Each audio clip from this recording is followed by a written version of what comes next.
My name is Aria Vale, and I'm 34. I don't raise my voice, I raise documents. That line isn't bravado, it's survival. When people build their power on your silence, the quietest thing you can do is keep records and wait for the room that requires them. Today, that room has wood paneling, a state seal, and a judge who doesn't blink. Sebastian, my ex-husband, arrives 10 minutes late with the swagger of a man who thinks the universe is a concierge. He doesn't sit next to his attorney. He sits half-turned toward the gallery so Tessa, the woman he replaced me with, can watch him perform. When the case is called, he stands like it's a stage cue. Your Honor, he says, flashing a smile that used to make hostesses comp his desserts. My ex-wife is a pack mule, reliable, predictable, built to carry everyone else's weight. He pauses for the laugh he expects. I carried the vision, he adds, hand to chest. She carried the boxes. Tessa smirks. Somewhere in the second row, there's a soft exhale that might be a scoff. I don't turn to check. I know that breath. Evan, my boyfriend, doesn't do theatrics. He does steadiness, the kind that never asks the spotlight to prove it's real. I keep my eyes forward. I don't look at Sebastian. I don't look at Tessa. I look at the judge. Sebastian's lawyer slides into a rehearsed monologue. 8 years of sacrifice, domestic contributions, supporting his entrepreneurial arc. I could recite the script myself. I paid for the rehearsals with my payroll. The judge leans back, expression flat. The same look I've seen on developers reading a broken pull request for the third time. When opposing counsel finally sits, the judge turns my way. Ms. Vale, response? I rise, smoothing the edge of a black folder that doesn't look remarkable until it opens.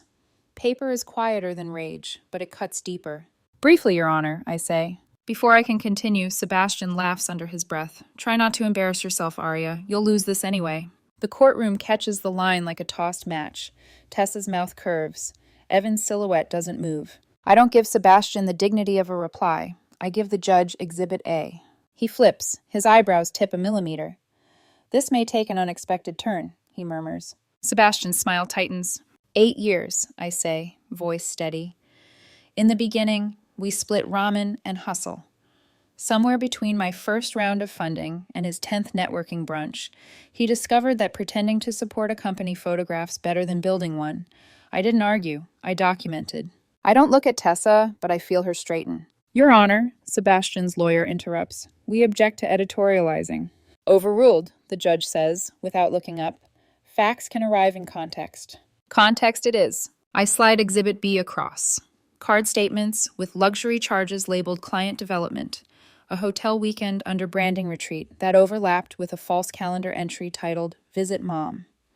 The dates line up with payroll weeks I covered alone and apologies I wrote to vendors at 2 a.m. Sebastian scoffs. She micromanages receipts. That's not a crime. That's a personality. The judge lifts a palm. You'll speak when asked, Mr. Cole. Evan remains a still point in my side vision. I don't need to see him to feel anchored. He doesn't squeeze my hand. He knows I need both hands free. Ms. Vale, the judge says, how do these tie to your claims? I turn to the page so the court reporter can hear the spine of the story. 2 things happened, I say. First, on Sebastian's insistence and a friend's tax advice, his name was added to certain company papers. Second, the spending accelerated. When I asked for accountability, he called me a pack mule. A beat. Let the words sit in the same air that once held me. So I did what pack mules do, I add softly. I remembered the path. The judge's mouth almost twitches. Across the aisle, Tessa whispers to Sebastian. He nods too quickly, jaw tightening. His tells are still cheap and visible. Continue, the judge says. I opened a clean LLC and lawfully routed incoming revenue there. Then I retained a forensic accountant and requested bank support for transactional anomalies. I didn't block Sebastian's card at first. I look up. I wanted the trail. Sebastian's laugh is too loud. This is paranoia cosplaying as procedure. We let the word trail linger anyway. It knows what's coming. I set the next folder on the rail. We'll reach the present soon, Your Honor. But because intent matters, so does origin. Flashback is not an indulgence in a courtroom. It's a map. Year 2. He quits the job he resents to support my company and spends mornings filming himself saying, grind while I file state compliance. Year 3. Branded athleisure as PR collateral charged to my account. Year 4. A team dinner where he tells my engineers, we wouldn't be here without my strategic vision. No one asks him to define strategic. I don't embellish. I don't need to. The receipts do their own poetry. Your Honor, I say, this folder is the predictable story. The next one is the plot. The judge gestures, proceed. I don't open it yet, because foreshadowing is also architecture. From the gallery, a new presence steps in and sits near the aisle. A woman in a navy blazer, hair pulled back, eyes that move like they're trained to watch patterns. Lena Hart. I don't turn, but I know it's her. We spoke once, late at night, when a moral hangover outweighed the fear of becoming evidence. Evan had said only, "Are you sure?" I said, "Yes." He said, "I'll be there early." He is. Sebastian shifts, finally noticing Lena. The flicker of recognition is fast, ugly, and impossible to hide. Tessa spots her a beat later. Her smile vanishes. Your Honor, I say, keeping my gaze forward, before we get to the misdirected invoices and the one-party consent recordings from my office, I'd like to call a predisclosed witness. Subpoenaed. Sebastian's chair scrapes. The bailiff opens the side door. Miss Lena Hart, I say. She walks with the steadiness of someone who already grieved the truth and decided to hand it over anyway. Behind me, Evan exhales once. Approval without ownership. Lena takes the stand, swears in, and doesn't look at Sebastian. Not once. Ms. Hart, I begin. Did you work until recently at Tessa Reed PR Collective? Yes. While there, did you observe a template system used to generate consulting invoices intended to look like third-party vendor bills? Yes. Did you, on your own volition, bring authenticated copies of those templates and associated email threads to my counsel after realizing those invoices were being routed to my company under false pretenses? Lena meets the judge's eyes. I did. Tessa whispers, she's lying, and clamps her mouth shut when the judge lifts one finger. I hand up Exhibit C, the templates, the metadata, the chain. The judge scans, glances to the timestamp grid, and then to me. Sebastian tries to laugh. It comes out thin. So your boyfriend's ex is your star? That's rich. I let it land. My boyfriend, I say evenly, isn't part of this case, but his ex-girlfriend had a conscience, and that, I nod toward the pages, has a signature. For the first time, Sebastian looks nervous. The judge stacks the exhibits carefully. We'll take a short recess, he says, tone cool as steel. When we return, Ms. Vale, we'll address your recordings and your request for immediate relief. Sebastian can't help himself. Relief? She's dramatic. She'll lose. The judge looks over his glasses. Mr. Cole, if half of what I've read holds, you are not positioned to predict outcomes in this room. Tessa stares fixedly at the table. Lena folds her hands and breathes like a swimmer who made the wall. Across the aisle, Evan doesn't smile. He never performs relief. But I can feel it, the way you feel sun through glass. You can't touch it, but your skin recognizes the change. We rise. Sebastian leans toward me in the aisle, voice low. You think you're clever? I think I'm patient, I say. His jaw works. You were built to carry me. I meet his eyes just once. I was built to carry proof. He flinches like a man who hears, for the first time, the hoofbeat behind the mountain. I return to counsel table and rest my fingers on the next folder. Inside, screenshots, reconciliations, the time-stamped call where Sebastian and Tessa practiced how to say, supporting spouse without laughing. The judge steps out. In the hush that follows, all I can hear is paper breathing, and beneath it, the quiet animal of memory, braced and unafraid. When the judge left the bench, the courtroom sound thinned to fluorescent hum and tense breathing. I didn't waste the pause. I closed the black folder in front of me, not because it was finished, but because the next chapter needed a different page. People think betrayal is a single moment, a text, a kiss, a signature. They're wrong. Betrayal is sediment, tiny dismissible grains that build into a landslide while you're still telling yourself it's just dust. So let me tell you how the hill moved. When love was still honest. 8 years ago, I married Sebastian Cole. Before the curated wardrobe and the carefully cultivated arrogance, he was the kind of man who laughed at his own jokes before the punchline landed. We split rent on a shoebox apartment with sour carpet and a leaky radiator. Steam from boiling pasta fogged the windows and made us feel wealthy. He said he loved my ambition, said I had the big engine brain. He'd tap my forehead and tell me it was the only lottery ticket he needed. I thought that meant partnership.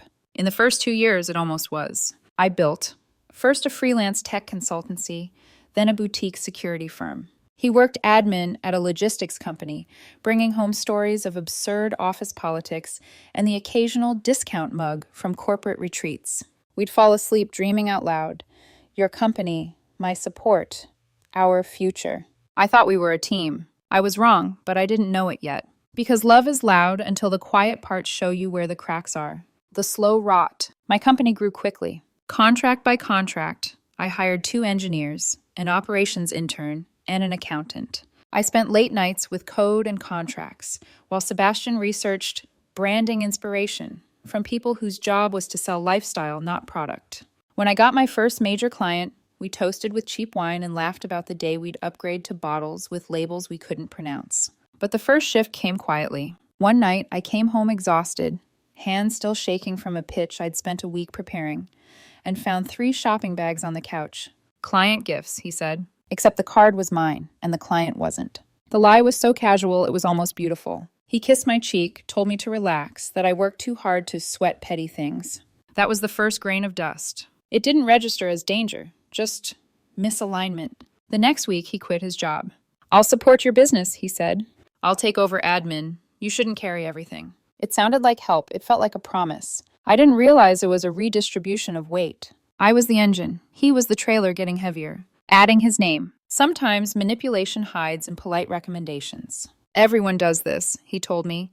It's a tax benefit if I'm on the company paperwork. He framed it like strategy, a mutual advantage. I signed. I was busy building. He was busy positioning. After his name appeared on a few key documents, something in his posture shifted, barely noticeable, like someone getting comfortable in a borrowed chair. He stopped helping with admin, stopped showing up to client meetings. He spent hours sourcing inspiration for a brand direction we didn't need. My company grew anyway.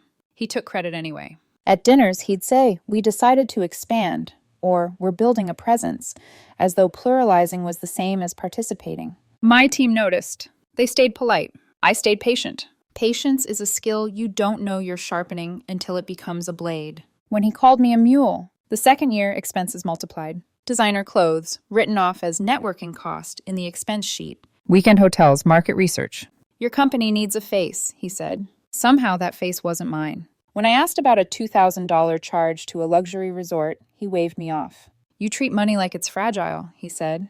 You act poor. The sentence lodged in the ribcage above my heart. I said nothing. He smirked like silence was consent. And then, during a fight about monthly budgets that didn't budget, he called me a pack mule, said I was built to carry things, that I should be grateful I was so sturdy.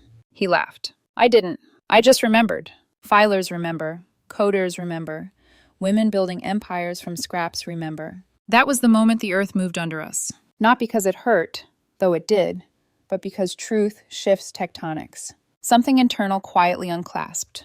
I stayed, but not blindly. I stayed to watch, to map, to log, to build the exit he wouldn't see coming. The game opens. After he called me a mule, he tried to apologize. The way lazy men apologize. A gift, a night out, a compliment that felt like it was meant for someone else. He didn't know I had already stopped believing his language. He certainly didn't know I'd begun collecting his. He didn't see me pull transaction logs, didn't see me request mirrored statements from my bank manager, didn't see me hire a forensic accountant named Naomi Vale, no relation, just serendipity, who handled fraud like origami. Fold, reveal, clarify. I gave Naomi 6 months of records. She gave me a color-coded map of deceit. Consulting fees to no consultants. Travel to no clients. Invoicing from no partners. His fingerprints everywhere. Evidence doesn't shout, it waits. So did I. Because the quiet woman with the ledger always outlasts the loud man with the lifestyle. Foreshadowing. Back in the courtroom, when recess ends, the judge returns. His face is the same marble calm. But Sebastian, he's fidgeting.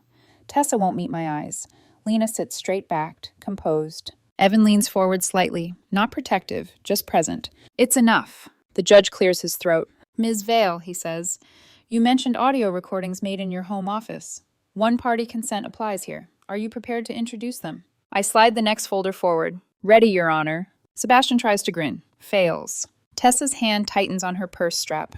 The judge gestures. Proceed. I nod once, feeling the stillness inside myself settle like stone. Then let's talk, I say simply, about what they planned when they thought I wasn't listening. If betrayal is sediment, then conspiracy is architecture. It takes planning, repetition, 2 people agreeing, implicitly or otherwise, to build something rotten and call it theirs. Sebastian never understood that I design systems for a living. I understand how data travels, where it hides, and how it betrays you when you think you've deleted it. So when he and Tessa used my home office to rehearse their little heist, my recorder wired into the room heard every word. And so would the judge. The tape. The clerk inserts the drive. A soft click fills the room, followed by a brief hiss. Then their voices. Tessa. He'll sign whatever you put in front of him. Play the supportive wife card. He falls for that every time. Sebastian laughs. That hollow, performative laugh he uses when he wants approval more than amusement. Once the paperwork's done, he says, I'll move the accounts. He'll never notice. He, not she. A Freudian slip gift wrapped for me. The gallery murmurs. The judge raises a finger and silence falls like a curtain. Tessa, you'll need to bleed the consulting side before he catches on. Mark it as project outreach. He never checks the tags. Sebastian, I just want half the company, maybe more. She owes me. Owes. Such a small word to stack on top of someone else's labor. The clip continues. Their voices sharpen. Tessa, and when it's done, we take the equity. Vacation a month, ride the golden parachute. Sebastian, Arya's not built for confrontation. She'll fold. I don't look at him. I look at the judge, who slowly leans back with the expression of a man wondering if stupidity is contagious. Tessa again. If she pushes back, we make her look unhinged. Play the husband card. Sane versus emotional. Judges eat that up. A sound escapes the gallery. Something between disgust and pity. I don't turn. I'm still. Sebastian's lawyer lurches to his feet. That tape lacks context. The judge cuts him off. You will sit down. He does. When the recording ends, the silence is thick enough to stack. The judge exhales. Slow, long. Mr. Cole, he says, voice steady as marble. Do you deny the authenticity of this recording? Sebastian tries to laugh. Fails. She must have edited it. I slide another document forward. Your Honor, here is the raw call log from my system, time-stamped and cross-referenced with financial transactions from the same dates. The judge scans. His jaw tightens. Let the record reflect, he says, that the timestamps align with charges labeled consulting and client development. He turns. Ms. Reed, care to clarify your role? Tessa's face drains. She opens her mouth, but no sound arrives. Her silence is its own testimony. The witness who shouldn't exist. Your Honor, I say, I'd like to call a second witness. The bailiff opens the side door again. This time a man steps in. Trim suit, silver tie, hands that know the shape of a pen contract. State your name, the clerk says. Mitchell Gray. A hum passes through the gallery. Mitchell Gray is a well-known client, CEO of a distribution firm whose entire infrastructure I rebuilt after a ransomware attack. He is not someone you summon if you're bluffing. Mitchell sits. His posture is a statement. Ms. Vale, the judge prompts. I approach. Mr. Gray, did you contact me last year about unusual invoices connected to my company? Yes. And were those invoices redirecting your payments to a third-party account under the label consulting? They were. Did you speak to Mr. Cole regarding these payments? Mitchell looks at Sebastian. He assured me they were legitimate. My heart doesn't jump. I knew this already. Did you later discover those payments were unauthorized? Yes. Ms. Vale refunded them immediately and launched a full review. I nod. Did you confirm that the authorization logs matched Mr. Cole's credentials? Yes. The judge turns to Sebastian. Mr. Cole, did you authorize these transfers? Sebastian tries to manufacture indignation. I don't recall. Mitchell cuts him off. Funny. You recalled perfectly when you threatened litigation if I didn't keep quiet. Gasps. A few stifled laughs. Sebastian looks like he's trying to swallow glass. The strategy unfolds. The judge sets down the documents. Ms. Vale, he says, you've demonstrated a pattern of financial misconduct by Mr. Cole and Ms. Reed. You have also shown clear evidence of premeditation. He takes a long breath. Effective immediately. All shared assets are frozen. All accounts under review. A forensic audit is ordered. Neither party may initiate withdrawals without court approval. Sebastian explodes. You can't do that. She's lying. The judge doesn't blink. Mr. Cole, you have done more talking than listening. It has not served you. He turns to me. Ms. Vale, you may continue. I nod. Just once. And finally, I say, I'd like to submit the restructuring documents I filed the week before Mr. Cole initiated divorce. Sebastian stares. The blood drains from his face. These documents, I continue, reassign controlling interest back to me under a misconduct clause he didn't read before signing. I turn slightly. Because he never read anything. A sound rolls through the room. Not laughter. Something quieter, more dangerous. Recognition. I don't gloat, I don't smile. I just place the last folder on the rail. Your Honor, I say, my ex-husband called me a pack mule because I carried everything. I look at Sebastian. He forgot mules don't break, they remember. Sebastian tries to stand, fails. His knees buckle. He grips the table like it's the only thing keeping him upright. And maybe it is. Tessa looks at him like she's seeing a stranger drowning. Because she is. The judge closes the file. We will adjourn for today, he says. This proceeding is not finished, but its trajectory is clear. Gavel, sharp, final. We rise. I gather my folders as Sebastian slumps like the air has left him. Tessa touches his arm. He jerks away as if burned. They argued about how to carve my body before I even noticed the knife. Now they can argue about who handed it to whom. I feel Evan before I see him. Quiet movement, measured breath. He doesn't touch me, doesn't need to. His presence says you're not alone. We walk out. Behind us, Sebastian whispers to Tessa, voice cracking. You said she would fold. She doesn't answer, because the woman he called a mule just showed him she was a war horse. Outside the courthouse, the sky hangs low, a dull gray ceiling that feels strangely appropriate. Storms don't always roar. Sometimes they wait. Evan keeps pace beside me as we step down the stone stairs. He doesn't rush, doesn't hover. He just exists in that quiet way that feels like shelter instead of weight. We reach the curb. I'll drive, he says. I nod, not because I need him to, but because, for the first time in months, I don't feel like I have to carry every step alone. We're halfway to his car when a sharp voice cuts through the cold air. Aria! I stop, slowly, because I already know that tone. Entitlement wrapped in panic. Tessa storms toward me, heels clacking like Morse code, broadcasting desperation. Don't you walk away from me, she snaps. Evan shifts subtly, just enough to place himself between us. I touch his sleeve, a silent, it's fine. She stops just short of arm's length and jabs a finger at me. You ruined my life. I blink, once. No, I say softly. You ruined your own. I just stopped carrying the consequences. Her face twists, red, uneven.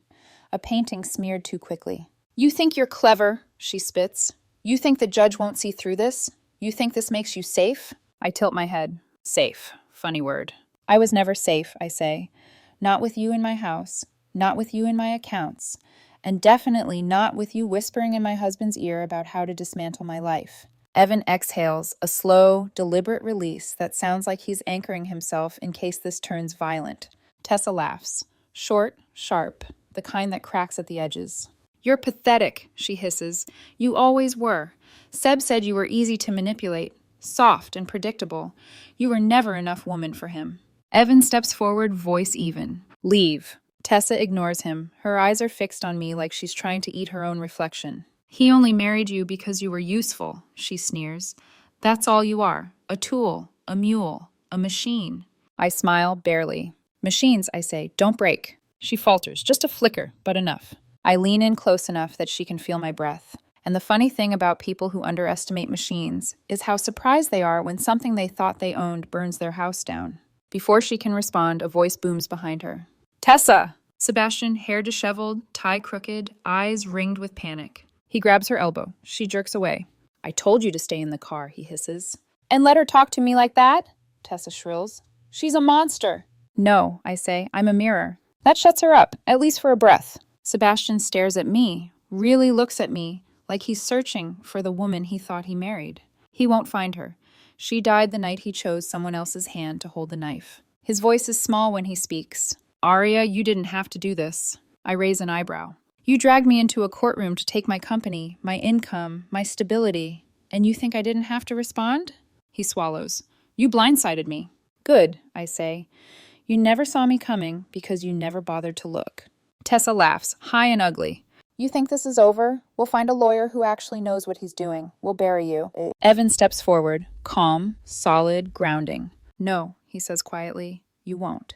She opens her mouth to snap back, and then freezes as two uniformed officers walk out of the courthouse. Ms. Reed, one asks. Tessa stiffens. Yes?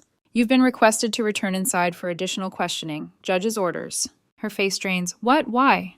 We suggest you comply. She looks at Sebastian. He looks at the pavement. Coward. She turns back to me with a hiss. This isn't over. I meet her stare, even, unflinching. It began without me. It will end without you. The officers guide her back inside. Sebastian stands there alone now, hands limp at his sides. There's a moment where he looks like he might apologize. But guilt is not the same as remorse. And remorse is not the same as repair. He runs a hand through his hair. I didn't think. That, I say, is the problem. You didn't think. He flinches. You were supposed to love me, he whispers. I did, I say. I just stopped when you did. He looks shattered, but brokenness isn't always a tragedy. Sometimes it's maintenance. He backs away, palms up as if I might strike him. I won't. There is nothing left in him worth hitting. He turns and walks after Tessa, leaving only footprints and the faint smell of wasted time. Evan and I reach the car. He moves to open my door but pauses, studying me. You okay? I consider the question. Not the words, but the space inside them. I nod once. I'm free. He doesn't smile, just nods back, like he understands that freedom is sometimes heavier than captivity. We drive. The courthouse shrinks in the rearview mirror, a gray box of echoes. I watch it disappear, not because I need the closure, but because closure deserves to be witnessed when it finally arrives. The next morning, my house felt different. Not lighter, not yet, but rearranged. Like someone had lifted a piano off my chest and set it quietly in another room. Still heavy, but no longer crushing. I brewed coffee the way I used to before marriage turned my mornings into hostage situations.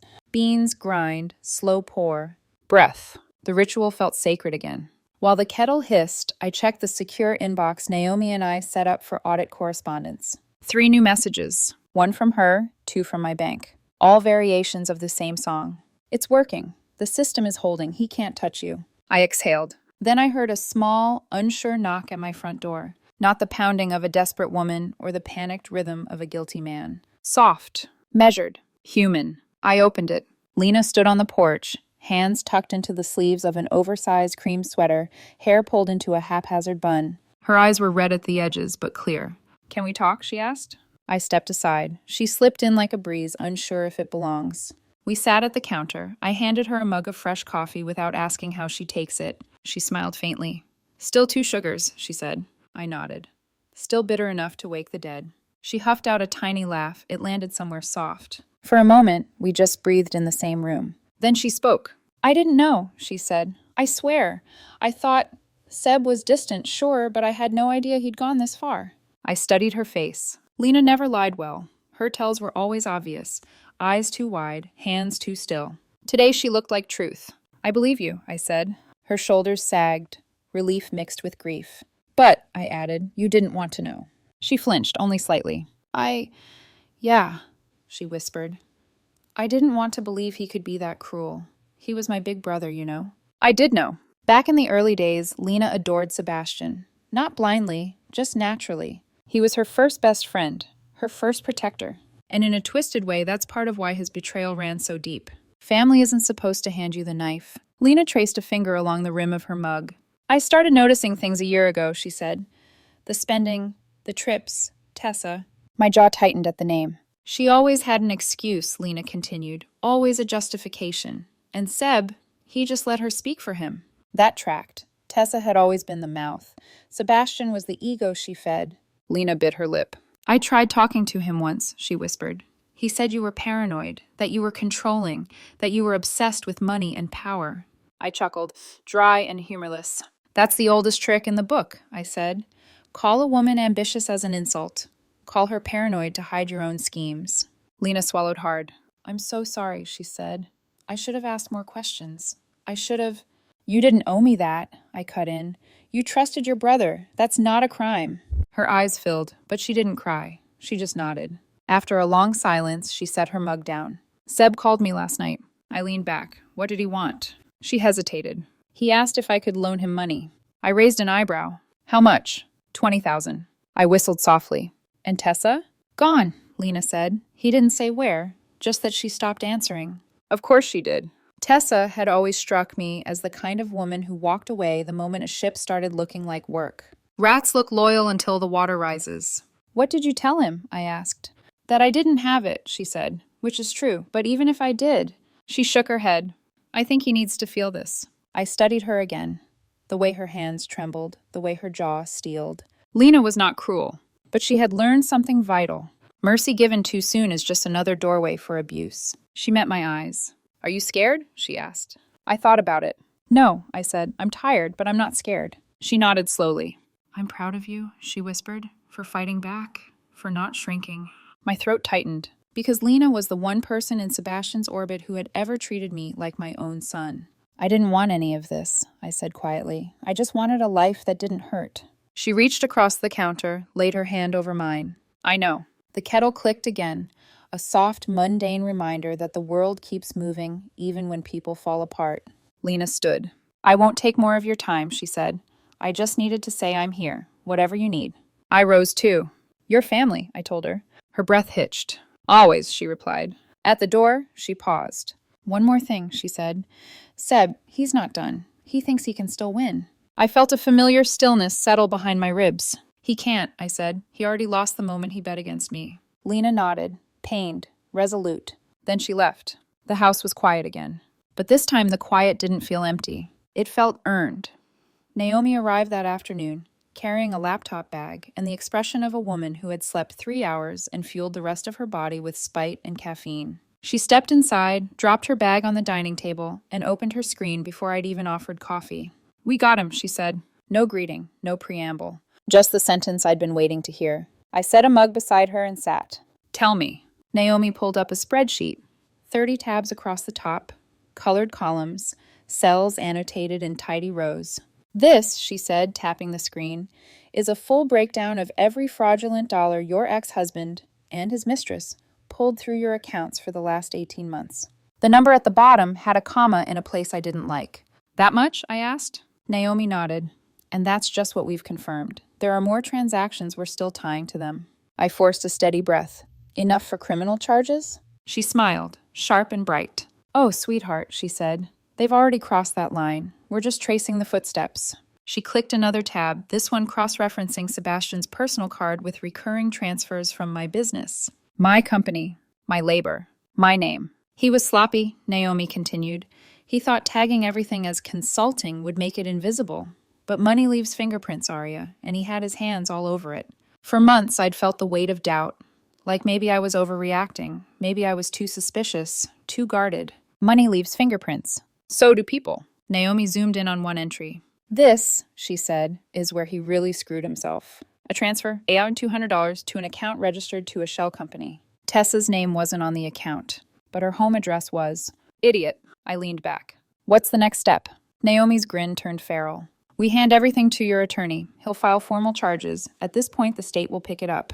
And civil penalties? Automatic, she said. You'll get restitution, maybe more. Restitution. A word that doesn't mean revenge. Just balance. Naomi closed the laptop. Her voice softened. You did everything right, she said. You didn't yell, didn't lash out. You documented. You prepared. You protected yourself. My throat tightened. I almost didn't, I admitted. I almost let him walk away with everything, just so I could leave. Naomi shook her head. Leaving is survival, she said. Making sure he can't do it to someone else is justice. I looked at her, small, sharp, brilliant, and felt something like gratitude, something like belief. She packed her bag. Call me when the attorney files. I will. Naomi paused at the door. Arya? Yes? You're not a mule. A faint smile pulled at my mouth. I know. She nodded once, then left. 2 days later, the district attorney's office contacted me. The forensic report was complete. The evidence was overwhelming. A warrant was issued for both Sebastian and Tessa. The news spread faster than I expected. Small city, big appetite for gossip.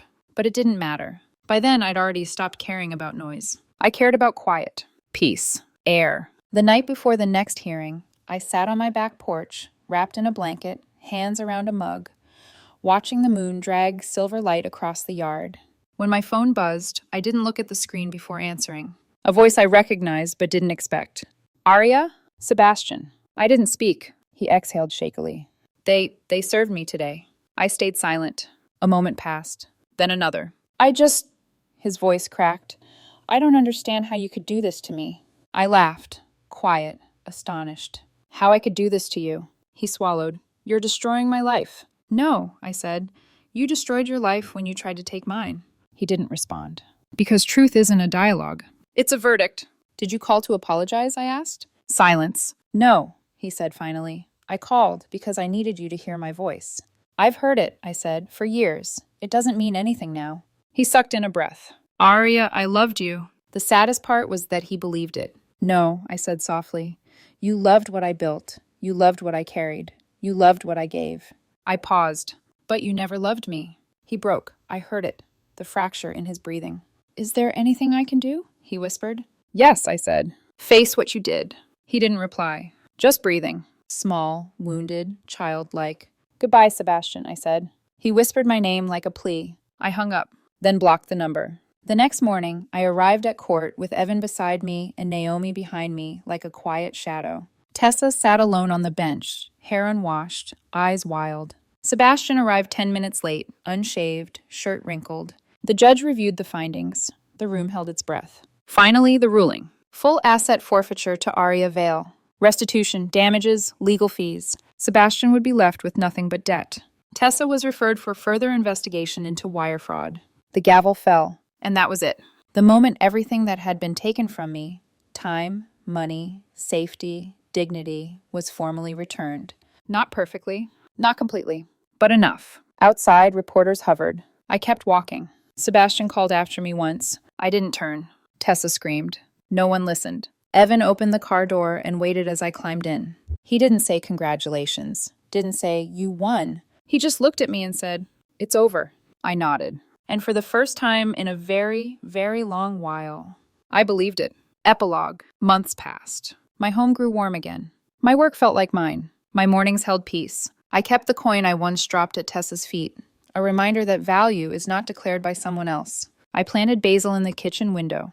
Naomi visited often. Lena, too. Evan stayed. Not as a replacement, not as a rescue, but as a presence, a witness to the rebuilding. One quiet afternoon, as we brewed tea in my sunlit kitchen, he asked, do you ever miss him? I thought about it. No, I said, but I miss the version of myself who didn't know what betrayal felt like. He nodded. Do you wish you could unlearn it? I considered. No, I said, because it saved me. I poured the tea, and because now I know I'll never carry what isn't mine again. People still talk about the trial, the downfall, the twist, about how the quiet wife outmaneuvered the charming husband. Some call it justice. Some call it revenge. But I know what it really was. A woman letting go of a load she never owed in the first place. I wasn't a mule. I was an architect. I rebuilt the life they tried to bury me under. And when I walked away, they finally learned what it felt like to carry their own weight.